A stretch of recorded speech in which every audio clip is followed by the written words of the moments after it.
36 দিনে কিন্তু এই মাস, এই 36 দিনের জন্যই কিন্তু সরকারের তরফ থেকে একটা প্রোগ্রাম দিয়ে দেওয়া হয়েছে। এই প্রোগ্রামটা আপনারা সবাই জানেন এবং এই প্রোগ্রামেরই একটা অংশ হিসেবে আমরা আজকে এখানে আসছি এবং অন্যান্য প্রোগ্রামগুলি ধারাবাহিকভাবে চলতে থাকে।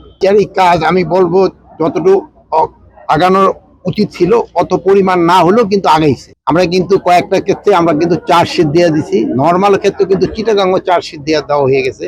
যদিও এই সাবজেক্টটা আমার না, তবু আমি বলবো যে অনেকখানি আগেছে। বাট এখানে একটা বড় সমস্যা ছিল যে এখানে অন্যান্য ক্ষেত্রে যে আসামির সংখ্যা, এখানে আপনারা জানেন অনেকেই যারা নির্দোষ তাকদেরও আসামি করে হয়েছে।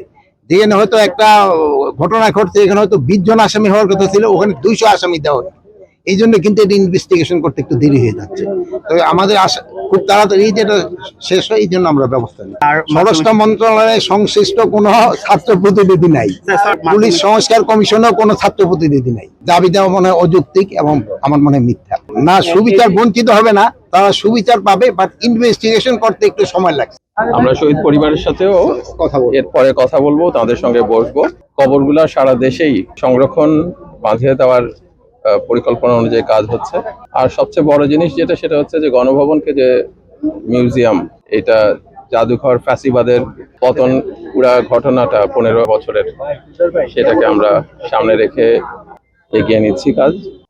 আর এর পাশাপাশি জুলাই শহীদদের স্মরণে তাদের কাজ, তারা যে এটার জন্য সংগ্রাম করেছিলেন বাংলাদেশের মানুষের মুক্তির জন্য, সে কাজ আমরা যেন বাস্তবায়ন করতে পারি, সেই লক্ষ্যেই আমরা চেষ্টা করছি।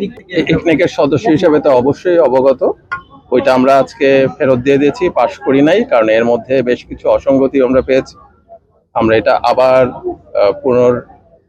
এটা রিভিউ করা, এটার পর, এবং এই ব্যাপারে কিছু ইনভেস্টিগেশনেরও দরকার আছে, দেখার পর এরপরে আমরা সিদ্ধান্ত নেব। এলো খবরের কাগজ, নিখাত, নির্ভীক, নিরপেক্ষ।